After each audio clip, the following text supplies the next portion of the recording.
Yo. What's up? It is episode 261 of Riter Radio. We can breathe. Everything's okay. Because the Seahawks won the Super Bowl, so we feel better. This would just be a miserable offseason if we were contending with the Patriots believing they were back. Instead, we got best case scenario, which is what I was hoping for. An absolutely embarrassing performance out of their offense. And they were a decent team this year, and they made a massive leap. But it was not okay in my mind to have them leap from trash to champion in a year. Drake May was awful yesterday. I don't think that means he's not going to be a good player. I, like many of you, I feel like most of Western New York, we've heard enough about this guy this year, and it's us being protective of our own situation, of our own guy, of our MVP caliber player that has not quite gotten to the point we need him to yet, with the team. And to just see potentially a flash in the pan. I'm not saying he's a flash in the pan. He looked pretty good as a rookie. He looked very good this year at times. And then in the playoffs, he looked like a guy who hadn't been in the playoffs before. That's what he was. So I don't think there's any harm. If I'm the Patriots, I don't wake up in a different place thinking about this quarterback, aside from the fact that maybe I'm closer to reality. It's like, yeah, this is a good guy. This is a good player. We like him. He's a good leader. He's mobile. He can, make a ton of throws. He's a leader of men type of dude. Just wasn't time. And I think the fact that the MVP vote was as close as it was is insane. It's hard for me to believe that that's what people thought they were seeing, was a guy carrying a football team, willing them to victory, all that. They played good defense. And he was very good. But it's not the same thing. Like, think of the 4 or 5, let's say, years of Josh Allen playing football where we're staring going, well, this is the best thing I've ever seen. What? How come that doesn't qualify for MVP yet? And, you had a magical Aaron Rodgers run a couple times. You had statistically crazy Lamar Jackson season mixed in there, or two. And it was just that stuff was preventing what we were looking at. An incredible display of athleticism and leadership and charisma and charm. And it wasn't quite good enough to be MVP. And then to see what Drake May did this year, get him one vote from winning it, was annoying. And then seeing the Patriots beat the Broncos after the Bills lost to the Broncos was annoying. Looking at two teams in a pillow fight while Josh Allen's playing golf or doing something in California with his wife or whatever he's up to. It was annoying. And that annoyance goes away. Because now the offseason conversation, and again, I think of it in a personal way. I always talk about one, but I've got two Patriots fan friends. One I like to needle, the other I tend to leave alone. But the conversations with them between now and kickoff of next season, between now and the midway point of the season, where the Bills are clearly dominating the AFC East and the Patriots have gone back to the reality. I'm not saying they're going to be at the bottom. That's for sure the second best team in the East, just like it was this year. They just won some extra games. And if I am if I'm blinded by being a Patriots fan and I got used to the team being a dynasty and I'm able to pretend that it's been like that forever. It wasn't like that forever. It was a long time, and it was a coach and a quarterback, and that was great. And they're both, obviously legends for what they accomplished, cleanly or not. Just, you couldn't beat that team. Whatever they were doing, whatever you try to pin to them didn't stick to them enough to knock them off their perch. And then in the blink of an eye, Patriots fans who are used to that And it's not just the Pats. It's everything that's happened in Boston since '04. They've just gotten used to, we win all the championships. That's what we do. Oh, yeah, we're back. Haha. And just kind of taking that away from just individuals that I know is nice. So it's not. Yes, some of it is based, I think, in insecurity of being a fan of teams that have never won championships. But it was just not okay for that team that I strongly believe the Bills are a better team than to go win a Super Bowl while we're sitting here empty-handed, 60 years into the franchise. I feel good today. That's why the last song they played right there was I Feel All Right by Steve Earle. I did that on purpose. I also did Pain by Jimmy Eat World. Takes my pain away. It did take my pain away. I will say this, though. You want to screw yourself up for a whole weekend? Try this. This actually happened to me. So Friday I do the show, and then I don't even remember what I was up to, but there was a lot of running around. And eventually we were home, and it was, let's say, 8 o'clock at night. And my wife went back out, so it was me and the kids. And I came downstairs. So that's like my place, especially at night. I mean, it's my place when I'm doing the show. And then when it's like, okay, I'm going to watch a movie or a TV show or something, I retreat to the basement. And the next thing I know, my wife is waking me up.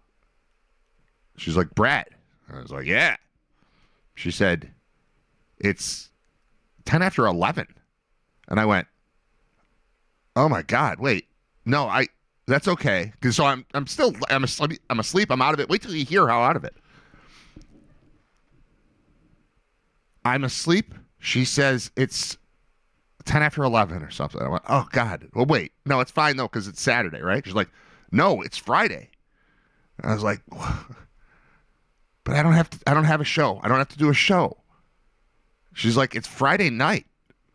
I fell asleep for like, I don't know, 2 hours, hour and a half, something like that. She woke me up.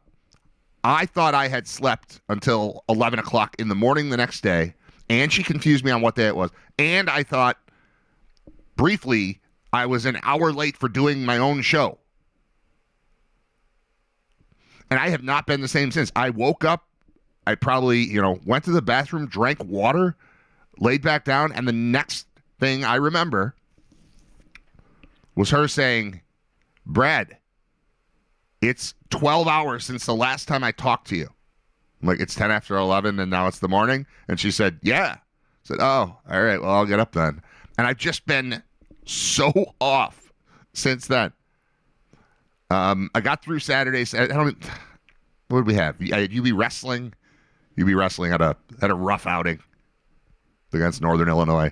But I did PA for that. I missed the baseball game. We lost the baseball game. But then woke up to Sunday, and honest to God, I had to keep reminding myself that it was Super Bowl.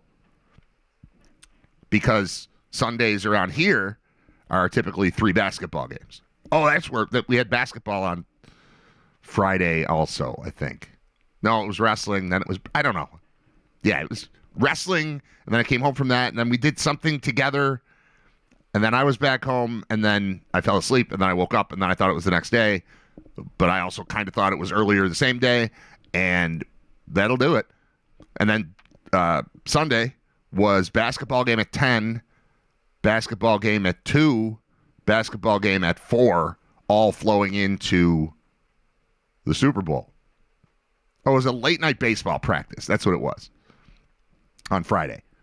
Friday was show, and then whatever happened here during the afternoon, and then basketball game in Amherst, and then baseball practice in the city till 9. And then there was like a pizza party thing, and I got home from that, and then I don't know. I might be combining stories again. I feel like that was Saturday now. I don't know. That's how it's been. So if I seem a little off and a little confused, it'll be fine. I'll settle into the flow of the week, and everything will be good. But as of right now, I know that the Patriots didn't win the Super Bowl, and that's the story. That's the main thing that we in Western New York are thinking about right now, I believe. And it wasn't like we all love the Seahawks. It was just a situation where we couldn't have that happen. We just couldn't. I don't know what that would have been the most frustrating thing to think about that team getting over this iteration of that team getting over before the Bills could surpass them. Before the Bills could do the thing they need to do. 5 straight division titles was not enough. I needed 6, 7, 8, 12, 100,000 of them in a row. And they can have their one. I did get a chance. I wanted to do this so much earlier, and it would have been a lot cooler. I've had a picture saved in my phone of a Patriots AFC East Champions t-shirt available to buy. And I've been waiting, had been waiting for the Pats to get knocked out so I could send that to Mike O'Brien. And when they didn't, it was less effective, but right after I never saw if it was officially an interception or a fumble. Probably an interception, pick 6 in the game that really sealed it. I sent him a link to an AFC Champions t-shirt that he could purchase. And that was that. That was the extent of my gloating, was sending an AFC Champions. Sure, the Bills are never AFC Champions. The Bills haven't been AFC Champions since I was in college. So it's really not that much of a mockery. I thought the division t-shirt was funny because it was always bragging, oh, your reign is over. And then they just lose to the same team that beat the Bills. If they just lost to the Broncos, it would have been great. Or if they lost to whoever they played, Chargers, in the first round. I think it was Chargers, right? Any of that would have been great. But it was not to be. Or was it the Jaguars? It doesn't matter. What matters is that they're gone, and I got to send a picture of a t-shirt, or a link to a t-shirt. I didn't feel great about it. That's not who I am. For the most part. Like, I don't know. Publicly. My light's not on. Look at that. Look how much better. Huh? The light works.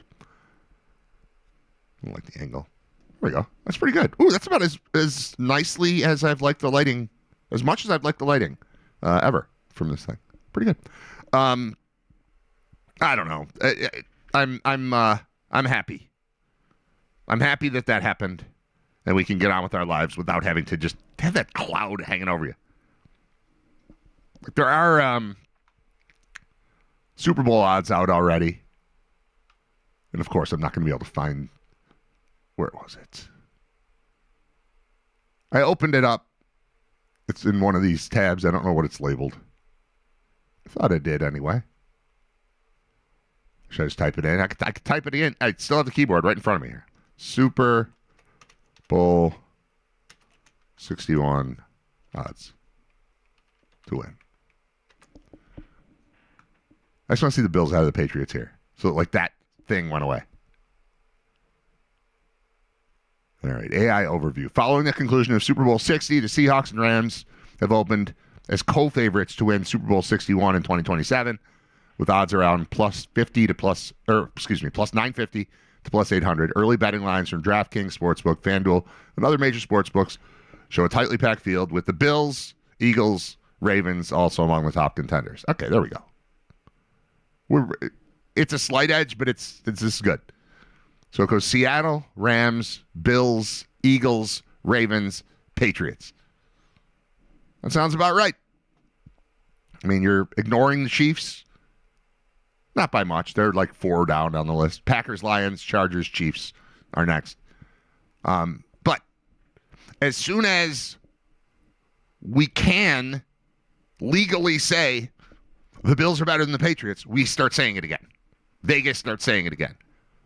The Patriots survived, but they needed to lose yesterday for people to go, all right, so now can we talk about what we all actually see instead of just deferring to the fact that this team is still playing and this team is not still playing? I like the run that the Brandon Cooks catch, non-catch thing has had. I mean, having it mentioned by a Chiefs fan, no less, at the NFL Honors thing on Thursday, I thought was a nice touch. And it's going to continue to be referenced, which is fun. I, for whatever reason, didn't take that one as angrily as I've taken previous gross, weird ways that the Bills have lost and been eliminated from the playoffs. It's not up there with those for me. Yes, the path looked easier, but I don't know. I don't think it's a foregone conclusion that we're talking about Bills Super Bowl champions if that call is ruled a catch. I think it's a foregone conclusion the Bills win that game. And then they have the opportunity to go to New England, which is all I was looking for. Just put this team behind you. And I guess that's what I take some solace or some pleasure. I guess it's not even solace. I take some pleasure in the fact that as soon as that run that we all thought was BS proves to be as such, that the conversation, okay, who's going to win it next year? Well, not the Patriots. And that feels better. So that's nice.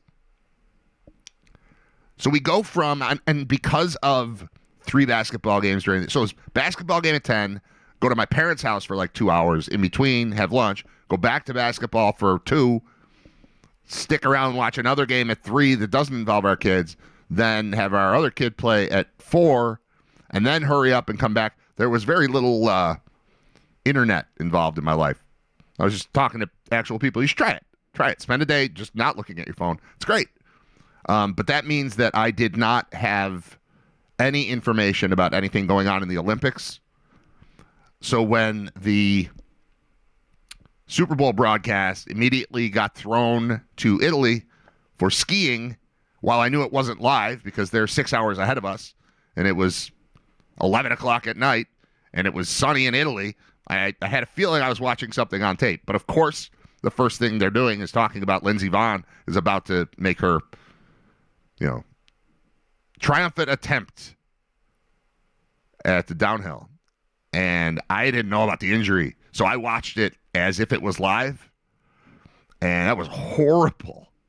The fact that as soon as it happened, I was able to look it up and see, like, she had surgery already. She's got a broken leg. She's stable. I felt better.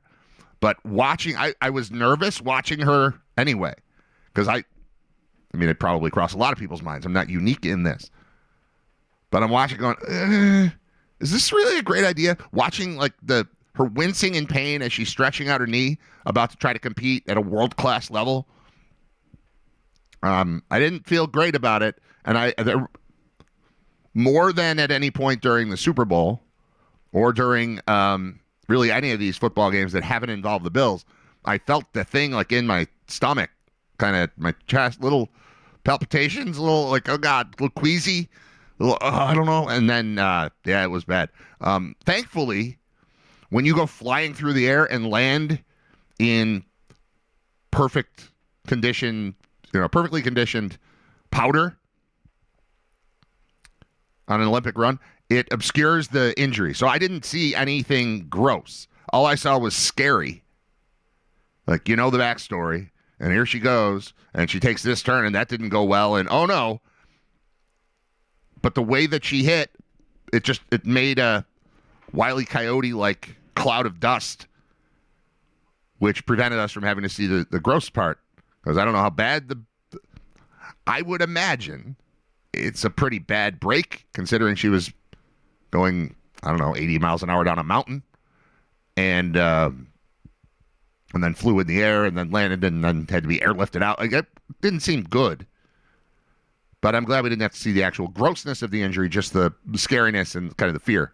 But by all accounts, she's all right. I don't think the Olympics are in her future, but she had a really, really good career. But that takes us down to, I believe, 0 athletes on the United States side that I've heard of prior to a week ago, which stinks. It stinks because she was fun, and she's been around a while, and it was a nice connection to, obviously, put on red, white, and blue. I'm rooting for you. USA, go team.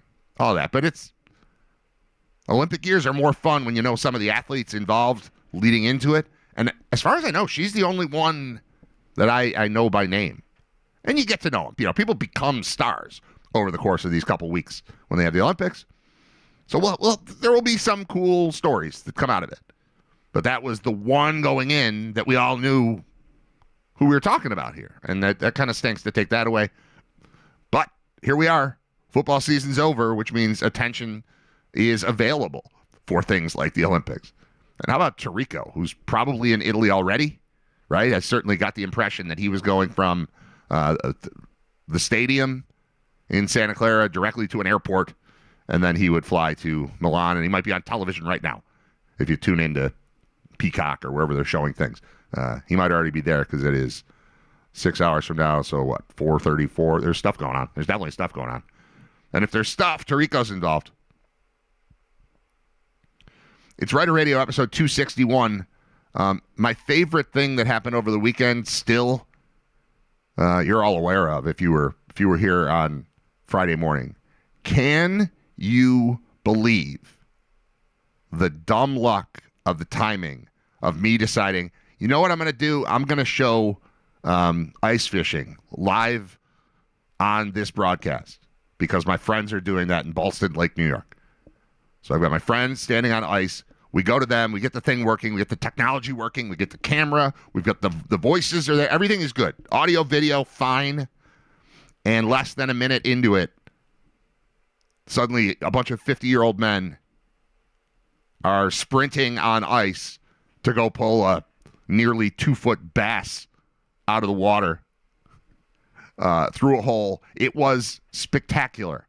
It was by a lot the most I've heard, like, had my phone blow up because of something that happened on this show. This was, that fish coming out of that hole was Brandon Bean blowing up on Jeremy for my show. Like, I know for a fact that Jeremy's phone did not stop after that Bean incident right after the draft. He had him on again last week, too. It was smoother. Friendlier, kinder. But I can't imagine, like, that was a big-time moment in, it became national sports news. This, I feel like, could have, if people were really into ice fishing the way that they're into the NFL. They're not.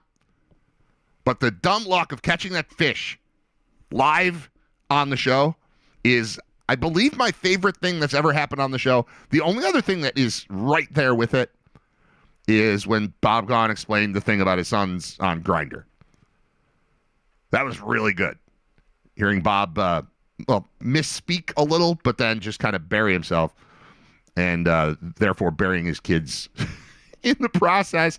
And we've been having fun with that for, going on a year. But catching a fish live was amazing. And I was talking to, I think I was probably talking to Scott Wilson off the air about that. And the conversation we had was, if you think that was cool for us, like that was, my friends are excited because that happened. They helped make it happen. I was able to cut up a video and send it to everybody who wasn't there. Like, hey, here's what our boys are up to. It's them catching a fish live on my show. It's kind of a cool little time capsule moment there. But what about the fish? Like, what do you think the fish's story is? If you ask that fish, how was Friday? What's the story there? Like, is that fish like, oh, it was awesome. I was on a podcast. I couldn't breathe. But I was on this show. They were live streaming the show, and I got to be the star of the show. But from a fish's perspective, what is ice fishing? What's going on? Like, even if you're, let's say you're a fish, you talk to all your fish friends in the spring and summer, let's say, about, I'm not falling for it this year. Look, worms are never floating around in this lake, ever. If they are, it's a trap. And we've been talking about this for years, for generations. We're not falling for it. And so even if you're the smartest fish, you're the smartest fish.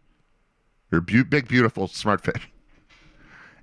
And you know that worms do not naturally occur in freshwater lakes. At least not, floating in the middle. Just, you're not going to see a partial worm. Don't fall for partial worm. All right. Good meeting, everybody. Now be safe out there. No worms. Got it? But I love worms. No worms. It's a trap. So let's say you get through all that. You get through the summer. Your family's intact. All your friends are still around. Suddenly you look up, like, it's getting cold. I can't really feel it because I'm a cold water being. But I don't know, I could tell. I could just sense it. Doesn't bother me, but I sense it. And then you're like, oh, look at that. We got a roof. Who put in a roof? We put in a roof again this year? Oh, that's great. All right, well, we're safe from people. I know that. And now these people come out with augers and set up tents, and they bring coolers, and they're dropping bait through holes that are drilled right as you've lulled the fish into a false sense of security. Because how are we getting attacked? If I'm the fish, we made it through. We just got to survive till the roof comes in. Every year we have a roof for a while, then we don't have a roof. When the roof's not there, you got to watch out for the people, is the conversation the fish, I'm sure, are having.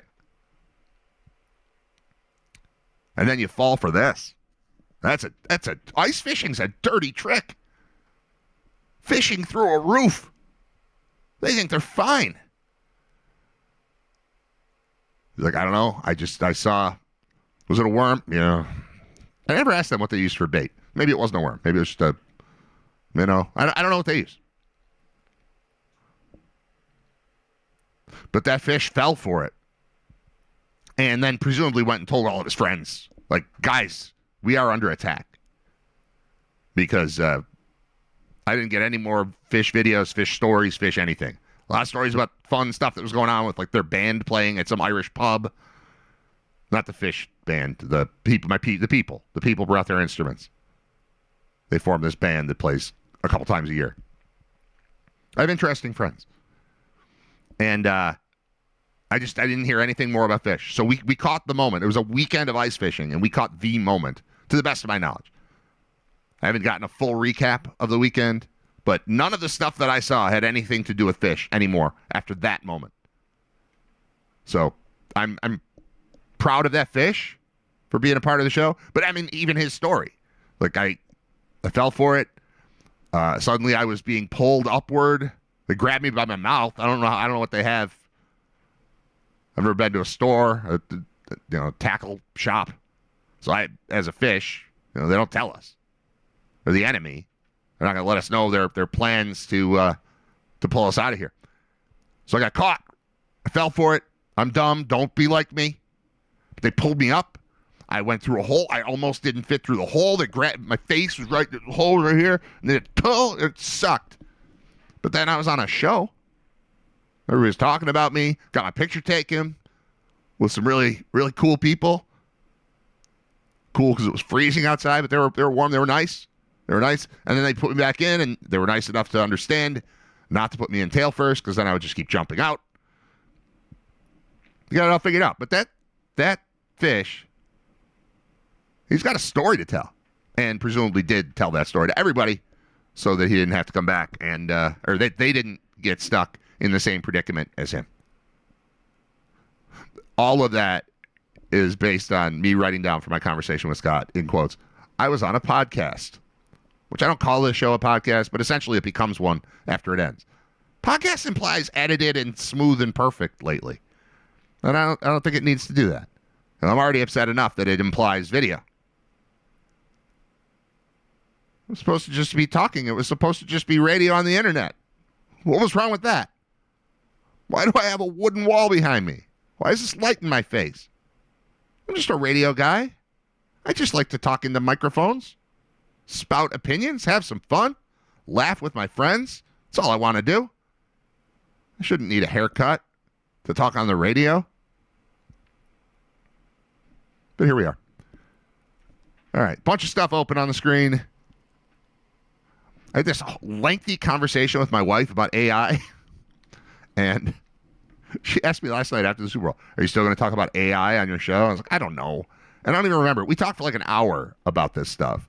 It was fun. She just hates it, and how the world isn't better because of it. She's not wrong. I have uses for it. I found it very useful in preparing for Brain Vault, the live trivia show. No show tomorrow, by the way. Sorry. We're pushing the number of different reasons. We're pushing the third episode to next Tuesday. I don't know if tickets are online for it. Last I checked, it was not listed. But the plan, I've got a meeting with them today, and we'll get it straightened out, and I'll have more details tomorrow. But ideally, we would have tickets on sale for the next, whatever, let's say 4 shows, all there, so that if you're thinking, ooh, I'd like to go, but I can't go this week, I could buy a ticket for next week's show. But maybe there's a reason, maybe that gets too confusing on a ticketing end, where people are accidentally buying tickets for the wrong show and then showing up the wrong day. Maybe, I don't know. But we're having a meeting just to work through, as I said, it's a process growing the thing. And there's like a whole marketing aspect we haven't even considered. Mostly, I do this show and then I talk about it and they put it on their website and there it is. And if I tell you to go, then you can maybe go to the website and click. But we haven't done anything beyond that. I do have the first 2 shows on video. The plan has been to make promotional stuff and all that. So we're, among other things, all that stuff plus more, we're pushing this Tuesday, episode 3, to next Tuesday. So there will not be a live Brain Vault tomorrow. If you're planning on going tomorrow, don't. If you bought tickets, I believe they've been refunded. Or you've been given a code for another show or something. I don't know. I'll figure all that out when I talk to them today. But meeting with them about that, still going, just not doing tomorrow. Okay. AI, though, has helped me when I say, all right, give me 5 categories here that I could, and it'll spit out categories. And I'll be like, I don't like that one. Replace that. Okay. I don't like that. Replace that. Okay. And then it's helpful. It's an assistant. It's not leading me. I'm still making all the decisions, but it's helping me to have more ideas. It's good for creative things. It's good for brainstorming. It's good for mapping out when I was putting together what is Brain Vault, what's the format of the show going to be. I'm able to type in a paragraph explaining what I've got in mind, and then it's like, oh, okay, got it. I'll talk about all those things that you just said. I'll keep those in mind. I'll put it all together. What do you think of this? I'll be like, well, that's good. That's good. That's stupid. That makes no sense. And you're like, yeah, you're right to point that out. That doesn't fit in here. I'm like, thanks, AI.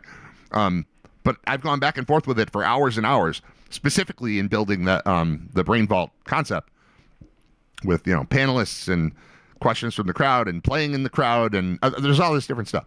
And it's been helpful. But I've also noticed lately, and the other thing I use it for all the time, and I keep telling this story, but it's important to me I talk about AI a lot. It's in the news. It's in the world. A lot of stuff has changed, man. It works great for me when I'm putting the show up online after the show. So the show airs live, then it ends, and then I cut out all the music and make that into one file and upload that to Spotify and YouTube and all that. And then after it's posted on Spotify for if I give it an hour, it's usually fine. Go in there and it's got a whole transcript. It hears the words and it writes them out, and it's not perfect, but it's close enough. You know what I'm talking about. Any video you see online, there's a captions, and they often are not exactly right, but it's close enough. It's helpful. Like AI, I think that sums up AI pretty well. Like, yeah, I can listen to every word you said and I'll write it out for you. And then you look at it, you're like, that's approximately what I said, but some of these words don't make any sense. Like I've done 261 episodes of the show. I call it Riter Radio. It's spelled Riter Radio right within. It's on the screen. It's in the audio. I keep saying it. It knows my name is Brad Riter, and it's still the AI version of a transcript has Riter with a W on it. Riter Radio. And sometimes it can understand the numbers I'm saying, and sometimes it can't. Eventually, I take that AI-generated thing, and I plug that in again to ChatGPT and tell it, give me a 2-paragraph summary of the show. And it does, and it nails it. And it's got its own voice. It's supposed to be it's supposed to understand what I'm up to, what I'm about. And if I ask it to describe me, it does a good job of like, this is what you find funny, and this is your approach to things. And it always refers to the show being as organized chaos, and I think that's about right.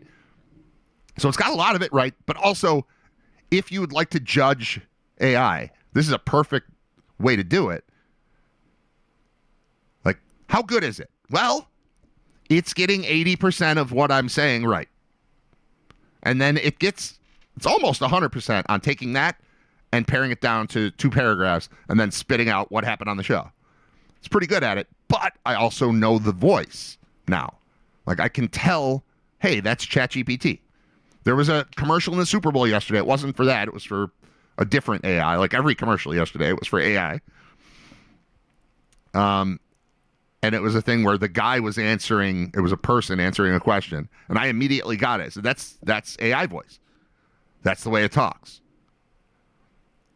And it's recognizable, and it's being used without disclosure by many people. And I brought this up the other day. There's a guy I know who's been just posting these sports commentaries that are clearly his ideas plugged into AI, but it's this long, well-written thing. It's like, well, I applaud you. Great job. But he didn't write it. I know he didn't, because it's got the exact same voice. You know, you can just tell reading somebody's writing, like, oh, that's Bill Simmons. You know, that's Chuck Klosterman. That's Brad. If you just read a transcript of the exact words I say, I think you'd know it was me. If you know me well enough, if you've listened to, 1/10 of the 261 shows that I've done, you know what my voice sounds like. And I don't mean my physical voice, but the way I think and talk, and always cut myself off and start new sentences because I like the new one better than the one that was already coming out of my mouth. I do that all the time. I don't think it's a flaw. I think it's just a style. AI gets all of that. But if you just read a word-for-word transcript, it's not right. So you can't just believe it and trust it. You have to work with it. It's a tool. I keep seeing an ad, because I have a lot of AI stuff popping up, of course, whether I'm on the phone or the computer, whatever, where they're saying people are afraid that AI is going to leave humans in the dust. It's like, no, humans who understand how to use AI are going to leave humans who don't in the dust. And I kind of think that's right. Like, these tools exist, allowing people to work much more quickly. Doesn't necessarily mean better, but much more quickly. And if you don't at least adapt and have some sense, and I'm speaking in the world of being whatever I am here, sort of a creative commentator, host, just a radio host. There are helpful ways to use it, but you can't just lean on it. And it happened the other day with another show that I really like, and I like the guy. And I read this thing online, and it was just clearly cut and pasted from, I would guess, ChatGPT, because it sounded exactly like the voice that I'm familiar with. And just being passed off as original content. I just don't like it. It's gross to me. So I'm not doing that. But it is useful. It's helpful. My wife, on the other hand, just thinks it's all evil and terrible and ruining everything. And she works at a hospital, and she's got experience with seeing the kinds of reports that come back from about the things that she's focused on that are AI assisted, AI generated, whatever, and the problems that they're having, where people are just taking what a computer says as fact at face value. That's the issue, is the ability to separate. And it's been going on for a while. Social media, and that she, ripped into social media too, and I think rightfully so. You used to have to be vetted to have a public voice. You used to have to be hired by somebody to be able to speak to the masses. And you don't anymore. And on the surface, that might sound good. But this is a theme from that Begonia movie that I was talking about that I almost watched again last night. And I heard a mention of the woman, Emma Stone, as and I don't think she was even nominated, but in this movie podcast I listened to, there was a mention of her being a potential dark horse for Best Actress. And I don't know if she got nominated, because the nominations, came out before I saw the movie, so that wasn't on my list of things I cared about when I was looking it up.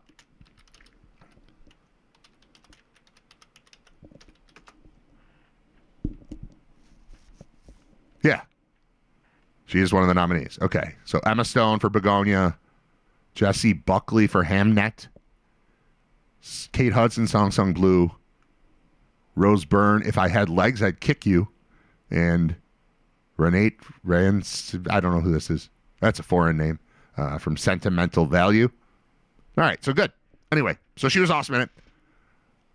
Part of the movie, to me, one of the stories of the movie, one of the main threads, one of the main takeaways is a person who says a lot of words and says them quickly and says them convincingly can very easily get people to follow along. If you're just kind of dumb and you know you're a little dumb, you're not necessarily like, I'm the stupidest person on earth, but you know other people are better at things than you are, and you're going to have to just sort of attach yourself to someone. So you can be, if you're good at manipulating things, you can suddenly, the stuff you say can suddenly become truth to people who are dumb enough to listen to you,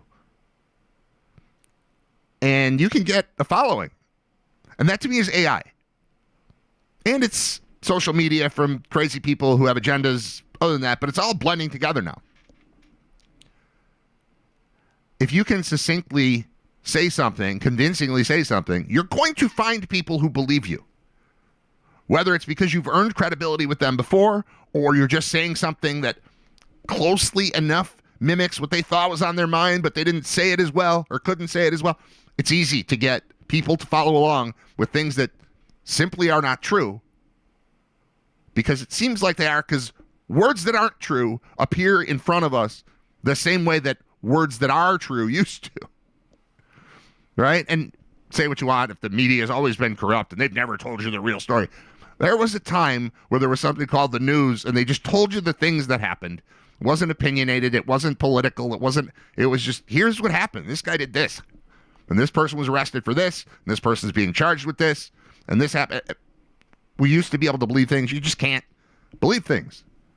This sounds strangely like very early episodes of Riter Radio. I remember talking about this a lot. Just a lot of you can't believe anything. And it's gotten worse in 261 episodes. It's worse now than it was when I was railing against it a year ago. And there was a point that, the point is, my wife feels very strongly about this. And I'm always, I wouldn't say apologizing for AI. I'm always like, it is useful. It is helping me. It helps me, the fact that I can type in the summary of the show and then ask it for headlines and a thumbnail picture for YouTube or Spotify or whatever. And it's like, okay. And it just does that. I don't have to be a graphic designer. I just pick out, all right, here are the words I said. Sum that up. Okay. Now give me a headline out of that stuff. Okay. Now give me a picture, a cartoonish image, and we can use it. And I don't have to have Photoshop. I don't have to choose a font. I mean, you can change fonts within. You're like, I don't like that one. Try a different one. But decisions I don't need made. I just need it to look good enough that I can put it up there so that every day the image with the show doesn't look just like this. Just me with a headset on and a wood wall behind me. We want to change it up. AI helps with stuff like that. And my wife did concede that, sure, I'm positive it can be helpful to some people, but I think we'd be better off without it. And that's probably true. Without it, I wouldn't feel the need to put it. But it's so easy to do. I don't have a graphic designer, but I do have an account that will allow me to just have this picture made. So why wouldn't I do that? Like, she says she hates AI things. Well, then why was she laughing when at some point during the game I took that famous picture of Stephon Diggs in Kansas City with his hands on his hips looking at the fireworks? And I took that and I put him in a Patriots uniform with number 8 on the back in 30 seconds. Just, hey, take this picture, Patriots. And I was like, no, the white uniform, not the blue. They're wearing white. Oh, okay, sorry. And next thing you know, you got Diggs standing there looking at fireworks again. Just for me to send to my wife. It was fun. She's sitting 6 feet away from me, and I still sent her a picture of this thing. So I'm like, look, AI is not that bad. And she laughed at that one. She was happy to have AI in the moment because it allowed her to make fun of Stephon Diggs, who she just kept talking about. Should be in jail. Should be in jail. Hell of a game out of Diggs yesterday, huh? All right. We got to take a break. Scott Wilson's going to be on. It's Friday. I mean, it's Monday. He's on every Monday and Friday. Last week he was on both. This week he'll be on both. Today happens to be one of those days. It's Monday, so Scott will be here in just a moment. We're going to play a couple songs here, and then we'll be back. I'm Brad Riter. It's episode 261. It is presented by Brian Janik of thefinancialguys.com. And I will say also, the Financial Guys overall and Buffalo Trim need to get shouted out as well. I think I'm still doing all right here. I'm a couple weeks out, but I've been trimming this myself. I think we're doing okay. Hair's fine. I feel like I look okay when I'm putting on somewhat fancy clothes. Oak Ridge Boys. Yeah. That's right. Oak Ridge Boys is the right answer. Let's check in with Riter Radio's senior football correspondent, Scott Wilson.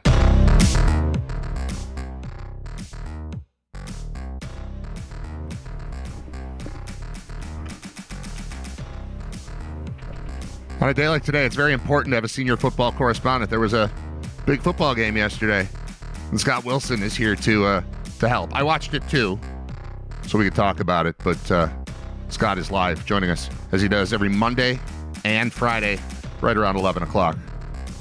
Today it's 11:16. That's fine. What's up, man? How are you? What's up? Yeah, Super Bowl. It's over. Now we got to just sit around and wait for the next one. Preseason, I guess. Yeah. Well, we got this combine and draft and stuff and free agency. Yeah. Free agency. Sure. Probably be some more rounding out of the coaching staff. But I don't know. Fraud's not the right word for the Patriots. I don't think fraud is right. I think not a 14-win type of team, though, is what we saw. They were pretty good. I think they've got a quarterback who's going to be something. He was horrible yesterday. They were horrible. They didn't help him a lot, Terrible. but it was the answer to what do you think a Super Bowl would look like if it was Sam Darnold against Drake May? And that's what we got. And it was fine. I enjoyed it thoroughly. I had a pleasurable evening watching the Patriots be embarrassed, specifically offensively. I really liked it when there was a 0 up on that board because that hasn't happened. And to have that as, well, Drake May went to the Super Bowl. Yeah, and didn't score any points. Like, I loved that. And then ultimately with garbage time, his numbers end up being all right. But, there was a time that team had they had 67 yards of offense at some point when I checked in the third quarter in the whole game. And they were down. Obviously, the score never got out of hand the way that I wanted it to. But there was just nothing there offensively. Nothing. Yeah, no, it looked like a team that had the easiest schedule in the league all season.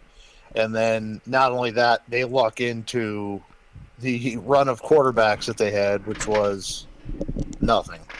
So, we'd said it kind of each round of the playoffs about Drake May. Man, did not look good all playoffs long. Looked like the moment was way too big, and he's playing teams that are only for big boy quarterbacks, and he looked like crap. I mean, he played terrible. That's partially on him. I also think I texted you this during the game. It's one of the worst offensive game plans I've ever seen in a Super Bowl, mixed in with the play calling. McDaniels, all I heard was, McDaniels, give him 2 weeks. He's going to come up with something special, and Drake May should have been the MVP. Well, Josh McDaniels got 2 weeks and came up with that. Yeah. Like, the Seahawks have a good defense, but give me a break. That was embarrassing. And again, for Bills fans, it had to be, first of all, enjoyable to see the Patriots get thoroughly dominated and embarrassed on that stage.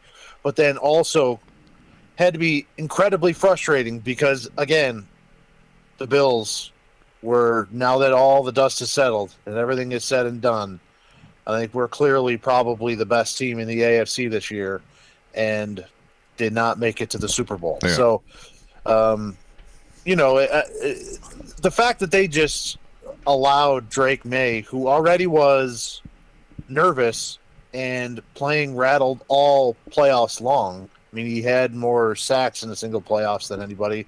He had more, like, I don't know if it was fumbles maybe. Yep. More fumbles than anybody in playoffs ever. I mean, to think that they're going to roll out there and against a good defense, a great defensive line, with two rookies on your line, they're not going to do any bootlegs, rollouts. They're not going to get him involved in the game with some designed runs, which really was the number one thing that he was able to do in the playoffs, was run with the ball and pick up some big first downs. The touchdown that was the game winner in Denver was him running the football. Yeah. And there was just none of that. No creativity, no, it was a terrible offensive showing. And credit to Seattle, too. You did see some of the stuff from the second half of that Bills game. And I think can we put good defensive linemen on their left side of the line in the rookies? Okay. So now Drake May has to be concerned about his left side, his blind side, because of those guys getting physically dominated. So what's going to happen? So you're probably going to want to slide your protection over to the left side. And all Seattle did was say, cool, we'll blitz two guys from the right, and one of them will always be free. Free or Witherspoon coming right down the hole. Not even free. I think that is the most I've ever seen, to my recollection, and I don't have a number on it, but number of sacks that were forced or contact between the butt of an offensive lineman and the quarterback was very frequent yesterday. It wasn't necessarily going around people. It was going directly through them. Like, that was an embarrassment for that Patriots offensive line. And yeah, okay, you got rookies, and I found it surprising they said that was the first time a Super Bowl team has had two rookies starting on the O-line in a game ever. They've played 60 of these, and that's never happened before. That was surprising to me. But it was the dominance, the physical dominance, just pushing that line right back in and collapsing the pocket on May. That's what stood out from the game, is him just having nowhere to go, because it's not just a guy beating a tackle, it's the tackle and the defensive end coming in one 600-pound package, bumping into me as I'm trying to get the ball off. Yeah, there's no talent on the outside to really gain immediate separation. There's no game changers out there. So he's had to work off of play action and hope that that's going to free some linebackers, free some eyes for a little bit, and get some of those open looks. And that just wasn't happening because there really wasn't a threat of running the ball. So Seattle was just teeing off and going after him. And like you said, getting pushed around. And I'm reminded of, when it comes to the offensive line, the old saying is, like, you can deal with one bad guy on the offensive line, or one guy on your offensive line having a bad day. Two becomes a real problem, and two that are next to each other is impossible. And the left guard and left tackle were the two rookies, both being next to each other, having bad days, and getting thoroughly dominated. You can't do anything with that. You can't overcome that unless your defense is going to set them up. And, again, how much the Patriots this year were built upon playing nobody. It's not their fault.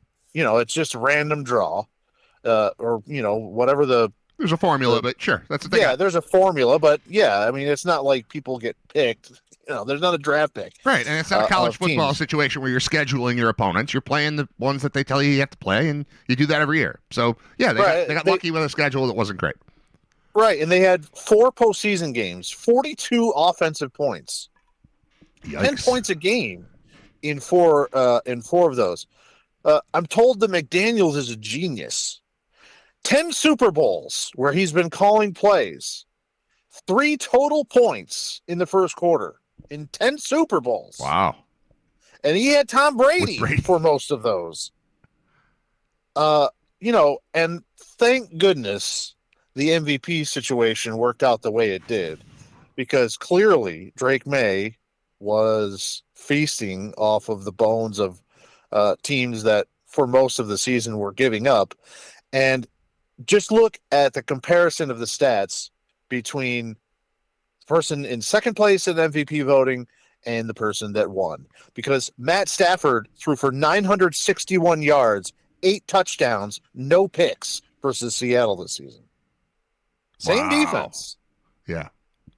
Threw for 1,000 yards almost against the Seahawks this year. So, I mean, it's clearly the right person won that. And, again, credit to Seattle and their defensive game plan. And when you have a good defensive game plan and got good players, and then the other team just looks like they didn't watch tape at all during the 2 weeks, it looked like New England had probably not watched a lot of film, if that's what their ideas were that they were going to do coming into this game. Credit to New England's defense. Yeah, they were good. They stuck around. Gonzalez is legit, huh?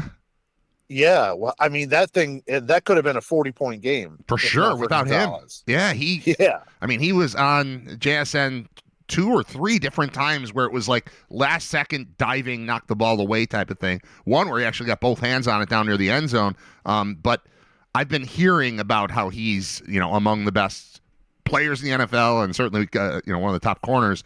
That's the first game, and I'm not saying I'd never seen anything out of him, but that's the first game where I was like, look at this guy. He was awesome. I want to give a lot of credit to Chris Collinsworth, because I thought he was very good yesterday.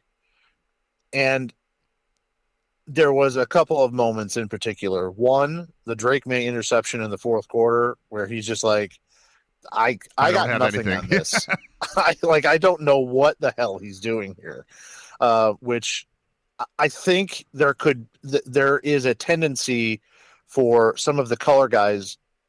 Everybody in the world is watching you, and especially the NFL. And you don't want to be overly critical of guys in this situation. It's the Super Bowl. There's a lot of pressure. I get it. Right, and we're trying to promote our game and celebrate this guy, yes, and he's in the game, so we have to talk about him like he deserves to be in the game, and he just finished second for MVP, so we have to be respectful of all that. Yep. But right, and he was willing to do that, and he was, I think, appropriately critical. A couple of times they came back from a break and was like, "Listen, the Patriots are not going to do. They got to just spread this out. Hope that it helps to identify where the blitz is coming from and get the ball out of his hands fast, because this is not working." I really thought that he did a good job with that for the entire game. I had a second point. The second thing that I really liked that he said. Oh, it was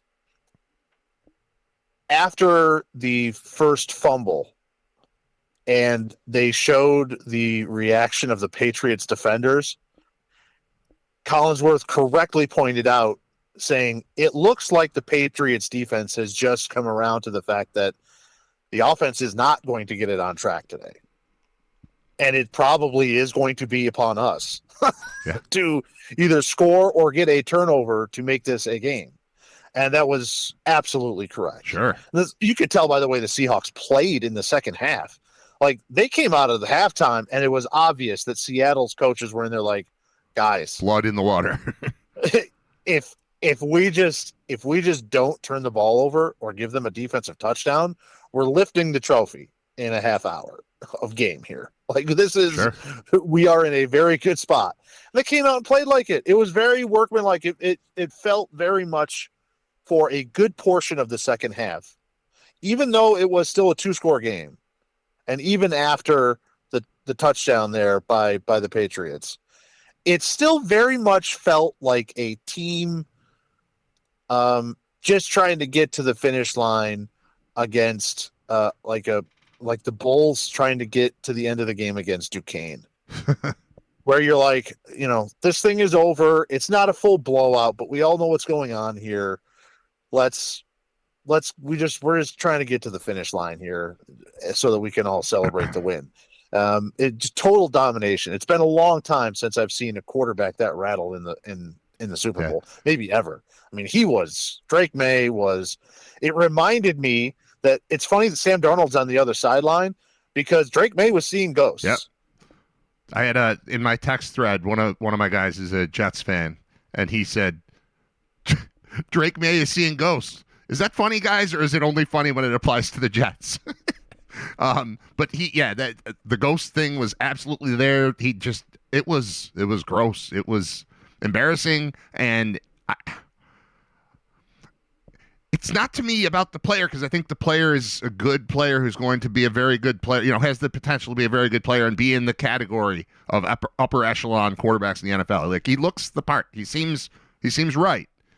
But he wasn't there yet, and pretending that he was all year was much more frustrating to me than just watching the Patriots win. Watching the Patriots win with that schedule, with that quarterback playing the way that he did, and hearing it talked about as if it was a legit 14-win season and he's a legit MVP. It just none of that fit for me. So I feel vindicated. It's not about the player. It's just about the conversation. I always reference Mike O'Brien, our friend from Boston. Like, I just don't want him to have this thing over me, talking about May like he's just the new Brady, and it's not there. Brady wasn't great early either. Brady, this all could play out where Drake May is the biggest pain the Bills have to deal with for 20 years, just like Brady. That could all happen. But, early Brady, that team shouldn't have been winning, but it was. And it was defense. And then they were saying, it's this guy. He just went. And it feels like that. And I think New England recognizes that. The community recognizes, hey, this feels like that felt. Can't believe how it turned out. But, yeah, let's just assume it's going to turn out that crazy again.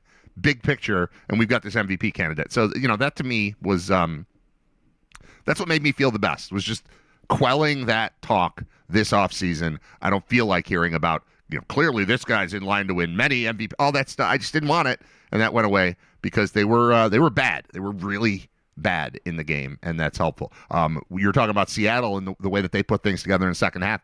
Here's what I love. I'm obsessed with this because I bring it up a lot during the UB games, and I also utilize it when playing my kids. I don't want to lose to my kids in Madden or in college football, and when I've got a lead and it's the second half, I am running clock early third quarter. I am taking it down. If I've got a 2-score lead, I want this game over. Just get to 0.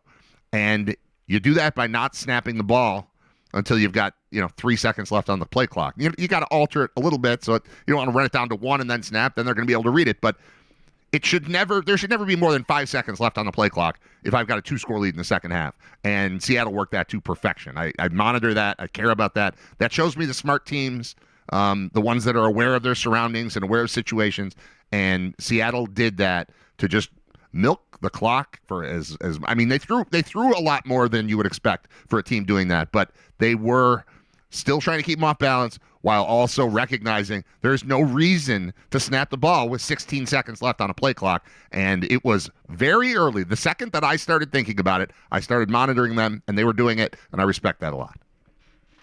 Yeah,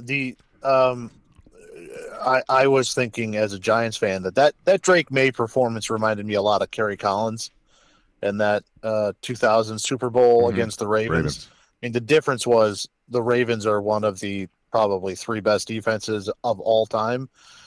Seattle's very good, very good. I don't think anybody would argue that they're anywhere near that level, but it looked like the same type of thing from Drake May.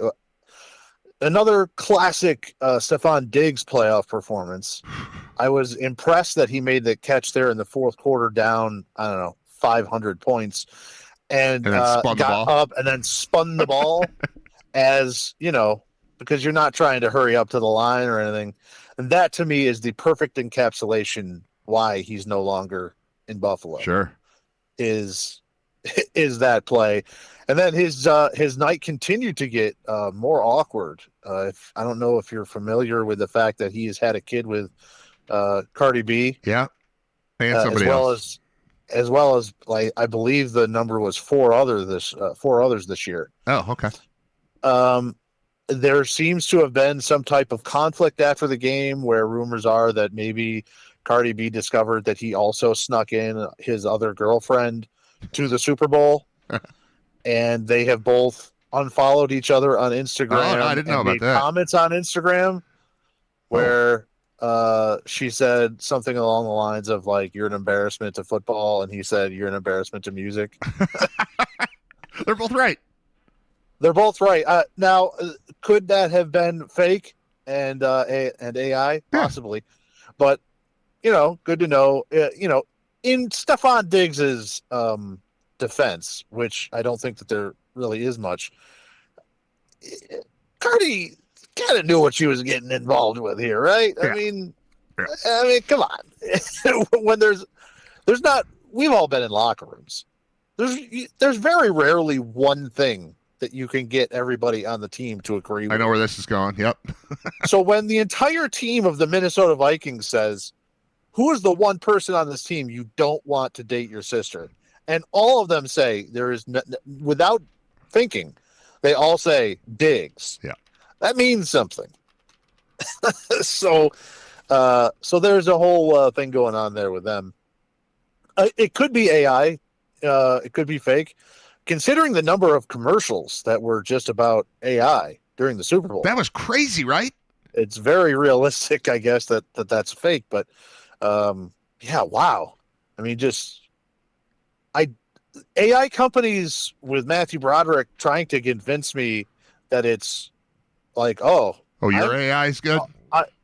I could do AI. I don't have to do the spreadsheet. I'm going to plug it into AI. It's going to do it. I'm going to take the rest of the day off. And both my wife and I looked at each other and said, that's not a day off. That's called you just got fired because we don't need you to work your job anymore. And you're making it seem like, this will do it. And I'll just get to continue to take my paycheck. No, what's going to happen is you're freaking homeless, dog.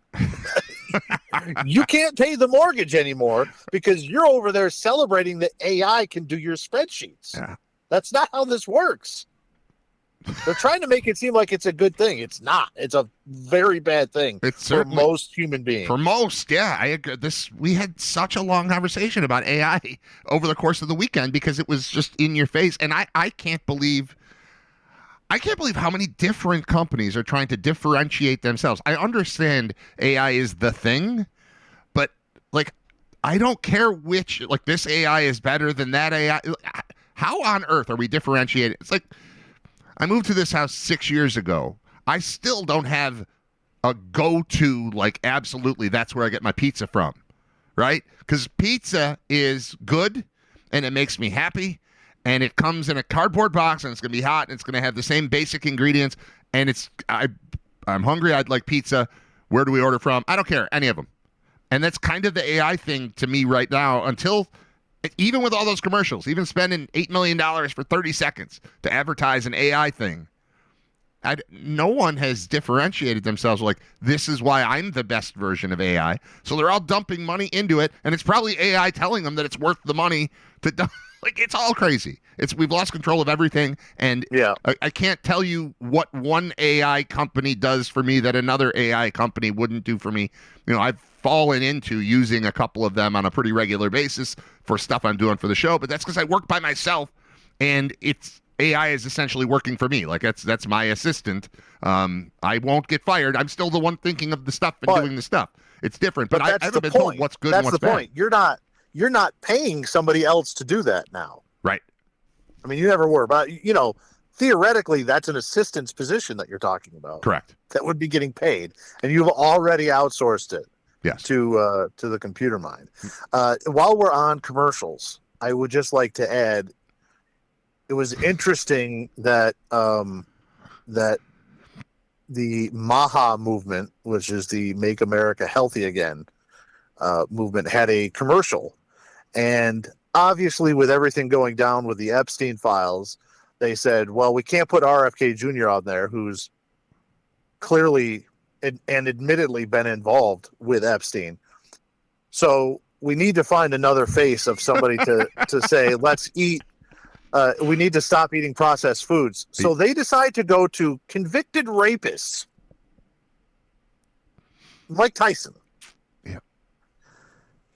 Mike Tyson for apples was weird. Mike Tyson saying he was once 350 pounds. I don't think so, Mike. That might have been a crazy trip for you where you thought you were. I mean, he's been big, but he's never been that big.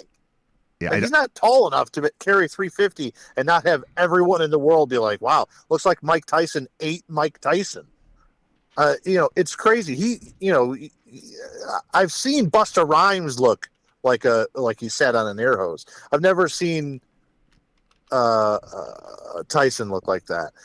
It was just, they just have no concept of the fact that who is carrying the message does matter. It's Mike Tyson. It's shocking. For vegetables. Especially after for 8 years I had to hear about how Michelle Obama's a communist because she has a vegetable garden at the White House. And she routinely said, I think we should eat healthier. I think kids should eat more vegetables. And they were like, don't tell us what to eat. That's communist China. And now Mike Tyson gets to be on the Super Bowl and be like, hey, maybe put down the combos and pick up an apple, America. And that's fine. That's fine.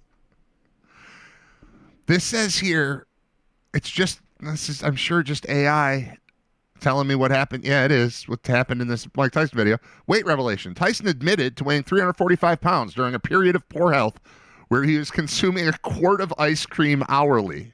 He didn't say that. He didn't say it, consuming a quart. He did say that. Hourly? He did say that. He said hourly? Yes.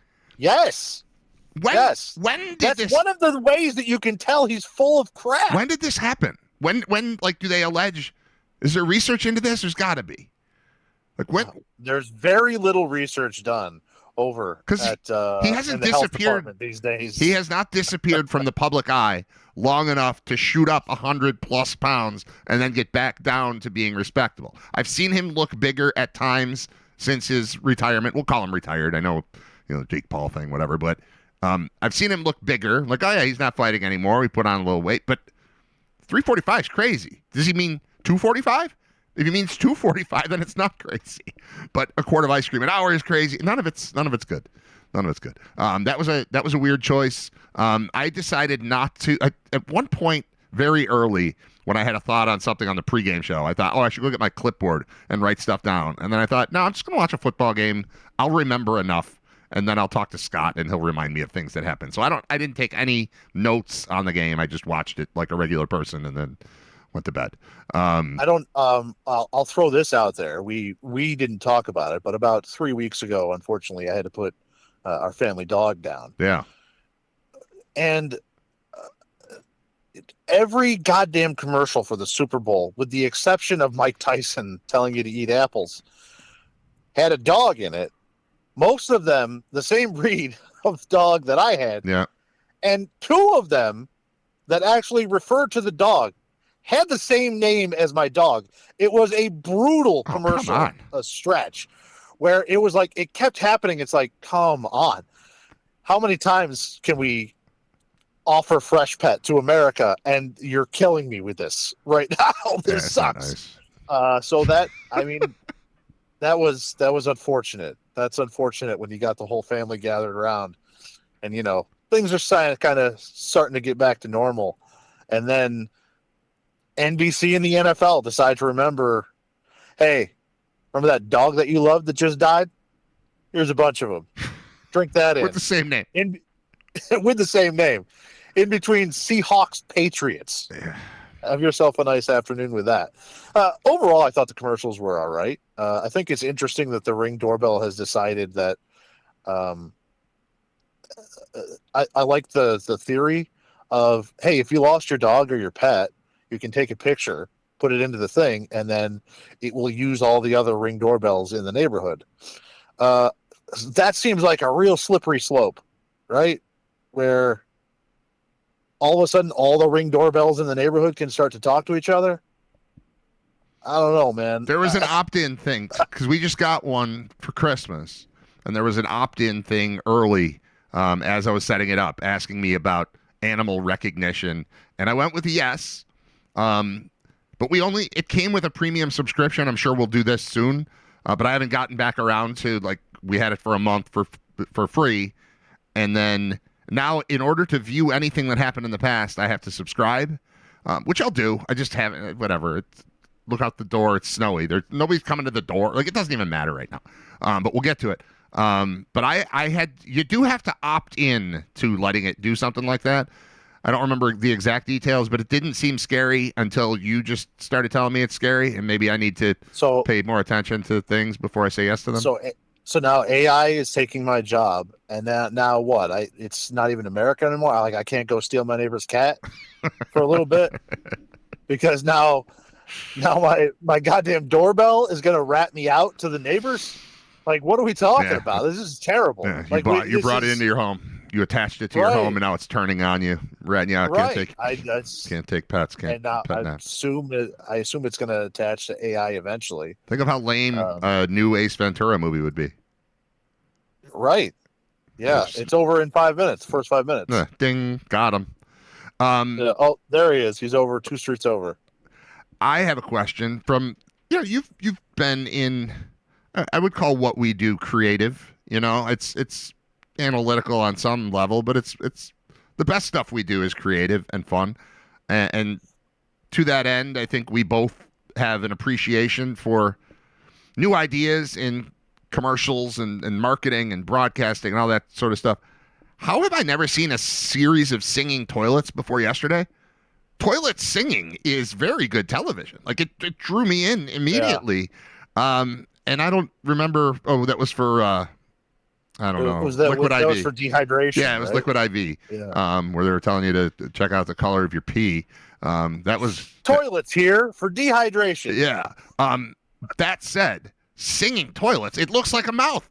Like I'm now picturing there's something where maybe I think I've seen it talk in like a cartoon. I've seen a toilet but it looks like a mouth, and I think that is. That was a great addition to my afternoon/evening, is recognizing, hey, somebody thought of a group of singing toilets. I think that's good. That's my winner. Back in the day, like when I was in college, we used to, because I was in communications classes, we would legit have like classes where we analyzed commercials in the Super Bowl. Yeah. I think the reason that the Super Bowl commercials don't leap off the screen the way that they used to is that we've just gotten too good at it year round. Like they come up with their best ideas, they put them out. They don't save stuff for the Super Bowl anymore. Aside from, the crazy over the top, we're bringing everyone in Dunkin' Donuts thing. But other than that, it's like, I don't know, commercials are really good now every week. And especially during football broadcasts, they're pouring so much money into that stuff that, just saying, all right, give me your best one because it's the Super Bowl doesn't work. Any given Sunday, if you subtract yourself out of television viewing for a year and just you're in a coma for a year, you wake up, you tune in to a random Sunday of NFL action in week 5 of the season, you'll be blown away by how good the commercials are. Like, generally speaking, they've gotten incredible at putting these things together, so it doesn't the cheesiest, coach. right. So that's what has the Super Bowl commercials aren't as good as they used to be. Well, it's because the baseline has been raised by so much. Yeah, and I think there's an element, too, that a lot of them put their commercials out beforehand on social media. Yeah, that too. So some of the surprise and the fun of that is gone. I think they've gotten better in recent years, but, a little bit of the element of surprise there is gone. As far as I thought you were going to say that your winner was, because you commented on it to me right away, was Pepsi stealing the Coca-Cola. Oh, I love that Bears. too. I do love that too. I think just saying that they like, screw you, polar bears like our drink, but because arbitrarily Coca-Cola decided to pretend that polar bears liked Coca-Cola, and that's unprovable. Minimally, that's unprovable. And for Pepsi to go, no, we think polar bears like Pepsi better. I just think it was a cool little screw you moment. You hated that. I did. I think that there's, there should be some rules in warfare. Like if you're Burger King, you don't say, you don't show Ronald McDonald smoking a hash pipe. It's like, come on, have a little respect. Coca-Cola came up with a thing. It's Coca-Cola's never used the Bears to take a shot at Pepsi. You know what I mean? Like, I would say everything said in favor of Coke is a shot at Pepsi. We could make that. Well, now you could. I don't. I don't know. They There's decided that polar bears prefer Coca-Cola. They just Right. decided that and told America, and most people believe it. They believe that polar bears like Coca-Cola better. Somebody at Pepsi is like, they can't just say that. Well, I guess they can, but so can we. So let's do it. And I like that. I like picking a fight.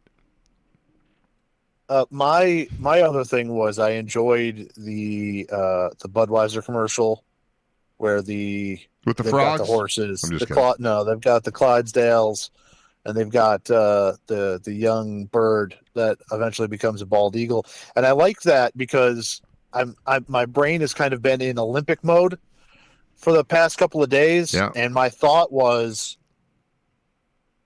I love the idea that when the Olympics in the summer of 2028 come to Los Angeles, I love the thought of, in the parade of athletes in the opening ceremony, every American athlete rides a horse holding a bald eagle And a Budweiser.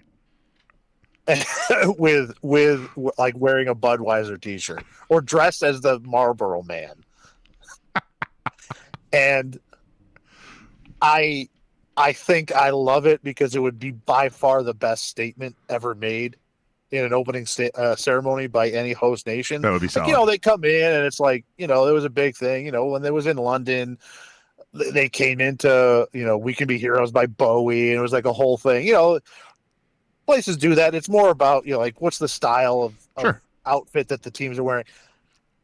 To say, no, we're going to have 400 athletes. We're going to find 400 Clydesdales or horses. We're going to march them in, and we're going to put together a massive breeding program between now and then of bald eagles so that each one can have a bald eagle. They will wear the thing. They will march in around the LA Coliseum, and it will be, that is a statement before the contests. If you're, let's just say in the summer games, you're running the 200 meters and the guy you're running against comes in a horse with an eagle, shots fired. Like, you should know right now it's going down. So I like that, that Budweiser, and listen, let Budweiser sponsor it. Of course. To pay for the horses. The whole, and the eagle breeding program, which I'm going to take it a step further. What do you know about the trainability of bald eagles? I mean, they work for you like falcons do, or like even crows. Crows are worker animals. If you could, they get one to fly around and land in center field in Auburn. Right. Like, if the guys in Alabama can figure it out, right? Shit, we've got the technology. So you get together with the Auburn, people, and you do all the stuff that you were just talking about. Except, I want the Eagles held separately outside of the venue, and then as a guy comes in on a horse, an eagle flies in and lands on his shoulder, and then the next horse comes in, and then the next eagle. It's kind of zipper merging between Clydesdales. And also, if we're going to do Clydesdales, we can't also have regular horses, because that's going to be embarrassing to be on a regular-sized horse. Clydesdale is like coming in on a monster truck and then somebody else coming in on a unicycle. We can't do that. Male athletes on Clydesdales, female athletes on regular horses. On just regular, donkeys. No. Mules. They still got to look. It's still got to look the part. I mean, it's still got to look badass. You can't just have them coming in Great Danes, like Jesus riding into Nazareth. You know what I mean? Like, we got to have these. We got to have the ladies. Yeah. I think, and I like your idea of them not holding them coming in. So now I'm picturing roughly 500 eagles just circling the stadium above. Oh, it'll look like when we play the Miami Redhawks and they have those birds. It'd look like that. And they're just waiting, and then one by one they come down. I'd like them circling in formation. You got to, again, this is where the training comes in, but talk to the people at Auburn, see what they're doing with their one, and then just mass produce it. Apply it to 500. The breeding needs to start now. The other thing I've been thinking about with the Olympics. Here's the other thing we could do. Okay. If we can't get the appropriate number of bald eagles to do it. I'm okay with spray painting falcons. Okay. You know what I mean? Like we've got white spray paint or Right. hair Bald dye falcon. or something. Bald Just, falcon. yeah, just Close enough. spray it on there. There's enough athletes. There's enough people. No one's gonna know. Put them on there. Like, oh, that's another bald eagle. Birders will know that it's not, but everybody else in the country that has seen a woman naked wouldn't know. So I think if we can't make the numbers work, it's only 2 years. It's only 2 words. Here's the other. I think we could get Trump and the money of the government behind this pretty easily. Well, if we started it now under the America 250 umbrella, yeah. I mean, this is something we need to do because we're gonna want to be badass at 252 as well. But if we use the pride that comes with 250 to force funding into this, I'm about to look up the gestation period for an eagle. Bald eagles, and I don't know if it's even called gestation when we're talking about eggs. Bald eagle. Ooh, are we going to run into a problem with the bald eagles mate for life situation? We just got to talk to him about it. 34 to 36 days. We can make this happen a month from now. 36, that's nothing. But can they, 5 to 6 weeks? Is it possible to crank one out every 6-7 weeks? I don't know. Is that a thing? I don't know how many we have right now. Do you want to see, but people also ask about bald eagle gestation period? What's the total number that we have right now? That's what I'm wondering too. Bald eagle, life history. All right, I'm gonna open a different window because I'm gonna want to go back to this one. How many? At this point, without the program, we'd also have to go out and catch some and train them. Yeah. So if we can get 5 or 6 bald eagle couples, together, and they just start cranking. Yeah. Just put them in a room with some eagle porn. Get them cranked up. Yeah. All right. How rare is it to see? I think it's sad that they mate for life. How much jail time for killing a bald eagle? I'm in the middle of something like that right now. Hey. How much do you think that our national bird is going through something similar? I don't know. I guess maybe I feel more bonded with eagles than I did before. Killing a bald eagle. How much do you think it costs what do you think happens to you if you kill a bald eagle? According to the Bald and Golden Eagle Protection Act. How long in prison? How much of a fine? I would assume. First offense. First offense. You've killed one bald eagle. How long is the maximum prison? I would assume it's death. Death. No, it's a year in prison. Killing a bald eagle is a serious federal crime with penalties up to a year in prison and a $100,000 fine for a first offense under the Bald and Golden Eagle Protection Act, with penalties increasing for repeat offenses, potentially becoming a felony, with up to 2 years in prison and a $250,000 fine. Penalties can vary, with some cases resulting in probation. We're not trying, but that's not what we're trying to do. I'm sidetracked. We're trying to make bald eagles, not kill bald eagles. What if I accidentally killed a bald eagle? Somebody asks. Accidentally, still a problem. Hefty fines, potential jail time, even for first offenses. Although penalties can be lessened for proven accidental situations like hunting misidentification. We should all be able to pick out a bald eagle. Whatever you're hunting for, you're like, oh, nope, that's a bald eagle. Like anytime I've ever seen a bald eagle, I've known right away that that's what I was looking at. That's like the most Googled search for male eagles is, what if my wife eagle has an accident? Do I get to mate with someone else? All right. It says total population of the lower 48 states. They're estimating 316,700 individual bald eagles. All right. Population includes approximately 71,000 nesting pairs. Population has experienced a massive recovery from a low of just 417 nesting pairs in 1963. So it's worked. Protecting the bald eagle has worked. They've gone from 417 pairs to 71,000 pairs over the course of 60 years. It's pretty good. You wanna talk about halftime? Yeah. All right. I watched it. I enjoyed it quite quite a It's bit. exactly what I thought it would be. It was a big, fun Yeah, it was party great. with cool rhythms, It's great. and I didn't know what he was saying, but I didn't care because it wasn't about that. It was about what was surrounding him, which was just lots of motion, lots of energy, lots of fun. I didn't get the part where they climbed up the electric poles. That was the low point of the halftime show to me. But Yeah. generally speaking, like I didn't know the songs and I didn't care. And Lady Gaga showed up and Ricky Martin showed up. And they didn't tell us that was happening. And of course, it wasn't just going to be. They acted like it was. There was a person who's going to stand on a stage and sing in Spanish or rap in Spanish or whatever he does in Spanish, and that was going to be the whole show. Like, who wants that? Like, no, I'm pretty sure he brings something else. I'm pretty sure he's the most popular musician in the world for some other reason than just him. Because I've seen him, interviewed, and he's just a guy. But there must be some sort of show that comes along with it, and that's what it was. It was a massive halftime show that I think was cool.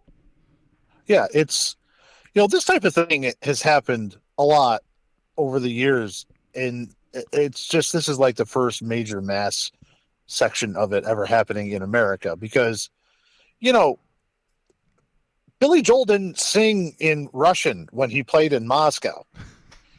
He sang in English, and the crowd was like, I don't know what he's saying, but I just like the This is good. vibe. Like this whole thing I just like it, and I'm getting with it. Like Van Halen didn't go to Cologne, Germany, and sing in German. They sang in English, and everyone there was like, this is awesome. This is great. It's happened for most of the 20th and 21st century around Europe, South America, everywhere else, where there's big English-speaking acts, and they go, and they don't, the Beatles didn't sing in French when they went to Paris. They just sang in English, and everybody either had to like the music or they didn't. And this was the same experience. I don't know what he was saying. I don't know. I just like the vibe. I like that in the middle of watching my favorite game, football, they decided to take a 20-minute break and fill a football field full of roughly 200 hot Latina chicks. And then play Spanish music where they all shake their ass for 15 minutes. And I like all of those things. I'm a big fan of all of that. So I don't understand what the problem was. I came away from that thinking, this is really what we had to hear for the last 2 months, complaining about this. That was great. It was a party. That was fun. There was a party on the field for half an hour that you don't have to watch because you can take that time off if you'd like. That's what halftime's for. Typical Bills game, I don't watch the halftime show. I use that to accomplish something that's going to take 12 minutes so I can be back in the chair in time. This is just a longer version of that, and it comes with fun. I don't understand why it was so crazy. Yeah, I don't either. We're I like that there's a lot of people that were bothered by it. I do like that. I do like that there was a lot of social media backlash that's like, wait, everybody was upset about 10 minutes during a football game where they just put hot girls on the TV screen. Dancing. That's it. So dancing for 15 minutes. Like this is what everybody's upset about. I do like the thought of there being people that hated the idea of it also tapping their foot during it, right? But simultaneously saying, can you believe this is so terrible? There was no grand message. There was no left-wing Trump derangement mind virus crap. It was just like it was just like you went to La Tolteca. Which is delicious. I don't which is delicious. And it's a fun time great. all the time. Yeah. Yeah, it's always a fun time. It was I really enjoyed it. And I have a feeling that if they had really thought about it, all of those people complaining and arguing about how it's so terrible, if they really thought about it and they watched this year's halftime performance compared to last year's halftime performance, they would have had no problem with this year's halftime performance because they were probably really hated last year's halftime performance. All the things that they were saying and talking about and worried about this year's performance being was actually Kendrick Lamar last year. He did all that stuff. And you couldn't understand him either. Calling out pedophiles. Right. And you couldn't understand him either. Yeah. The difference is this was fun. I didn't think Kendrick Lamar last year was fun. Whatever, it was what it was. Fine. Yeah, it was fine. But this was actually fun. And, I don't know. I don't get it. They had the alternate halftime show, which they didn't even understand until like an hour before halftime came that they couldn't do it on certain platforms because you just can't. So that was stupid. They're obviously filled with stupid people over there. I did like, after the Grammys, I said my favorite tweet of the Grammys was about Jelly Roll and how Jelly Roll makes music. It's just Adele for men with forklift certification. My favorite recap of the alternate halftime was Kid Rock makes music for guys who are only allowed to see their kids every other weekend, but don't. I read an article. The headline was, I watched Turning Point USA's Kid Rock halftime show, so you don't have to. And even reading the article, there was nothing there. It was for performers. It may have been pre-recorded. There's no location disclosed from it. It's like it was in Texas. Like, all right, was it? I saw a short clip of it, and it looked like, we talked a couple weeks back about how game shows have gotten fake. Like, I'm not even positive that they're shooting stuff in Ireland, and it's kind of there's just this blurring of reality versus computer stuff, and it's like there's the host, but he's never really in the shot with it looked like that. It looked like fake crowd. Like, I don't know what it was, but it seemed, I'm not saying Kid Rock wasn't there, but there was just a very cheesy fake element to the look of the 15 seconds of this thing that I saw, that, because it was never, they're holding this concert and people are going to come to it, but we're going to let them watch the football game too because everybody wants to watch the foot. There was we didn't hear any of that. What happened was this organization put out a video at the same time that the halftime thing was going. That's how it felt to me. And I don't know. Again, it's back to the stuff we were talking about with AI and all. Like, I just don't know what's real and what's not. It wasn't a concert that was, all right, we're going to wait. All right, keep an eye out. There's 38 seconds left to go. They called timeout. All right, we can't send Brantley Gilbert out on the stage yet because it's not time. Like, there's no way that you just think about logistically, how was this done? We're going to get these artists together in the same place at the same time. And, I mean, we'd better show the Super Bowl. It's Super Bowl Sunday, so that's got to be, like, there was no mention of the logistics of putting this thing together. And then you think about, like you said, day of. They're like, oh, sorry, I can't be on Twitter. We just found out it's not legal to do what we're doing.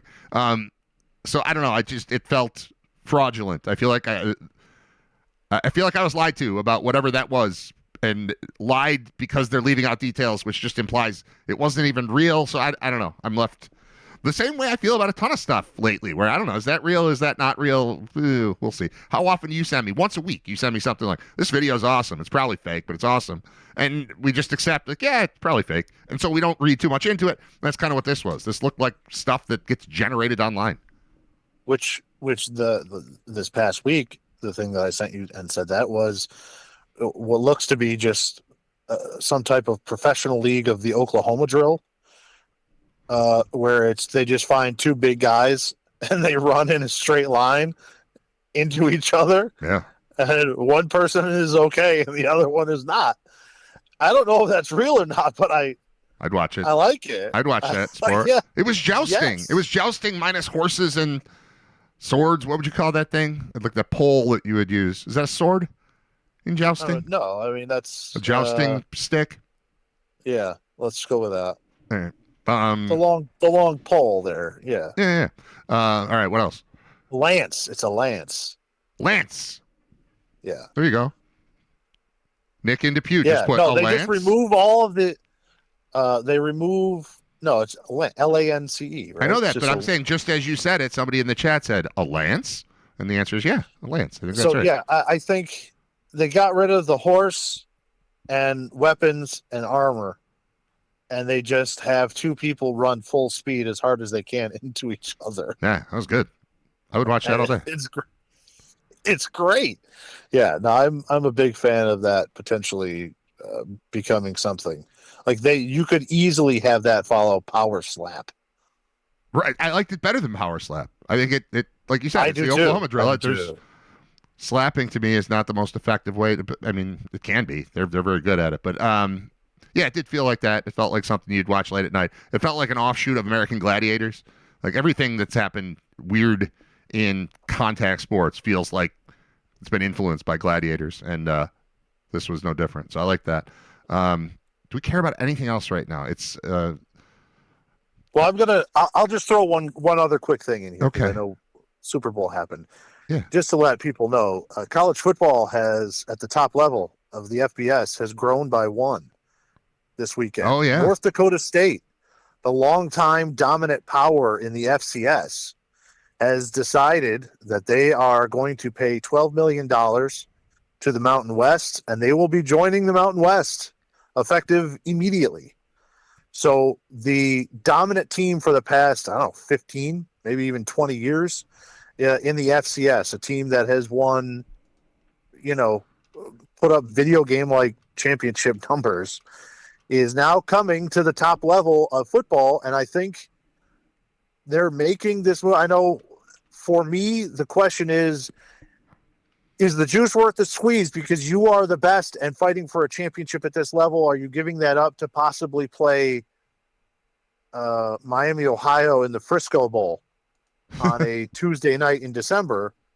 And what is the option of that? But I think that they're seeing an opportunity here now where the team that they have now, as currently assembled, is already probably the second best team in the Mountain West, behind maybe UNLV. Remember, a lot of those Mountain West teams, the Boise State is moving on to the Pac-12, right. and their new iteration of that.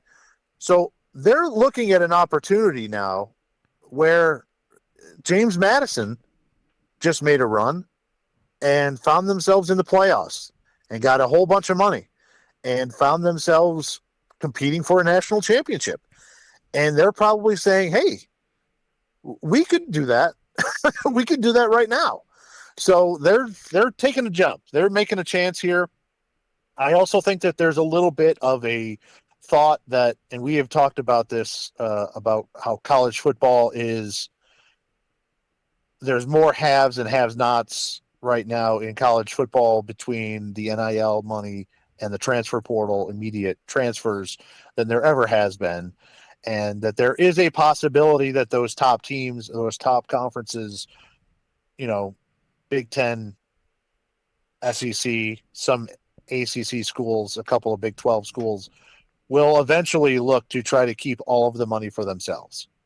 That just kind of feels like the natural progression. Sure. And when that happens, that will mean that there's another split, that there's another top level, and then there's another bottom level where most of the group of 5, group of 6 teams are going to be. And I think that maybe part of that is North Dakota State saying, well, okay, so if we are going to make the jump, we have the possibility of making the playoffs and being an actual contender for the big national championship.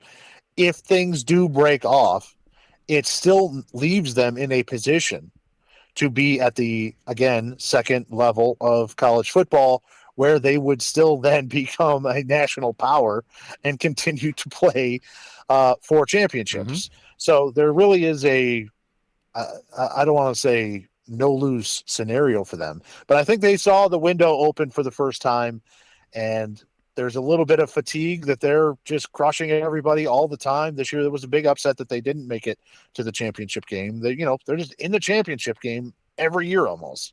So there's a little bit of fatigue there. They've got a good support system and a good program. They're in a conference that makes sense, and a conference that I think that they could probably jump into and reasonably be thought of as champion of that conference almost immediately. They have won 10 times. They won 10 titles between 2011 and 2024, including 5 in a row from 2011 through 2015.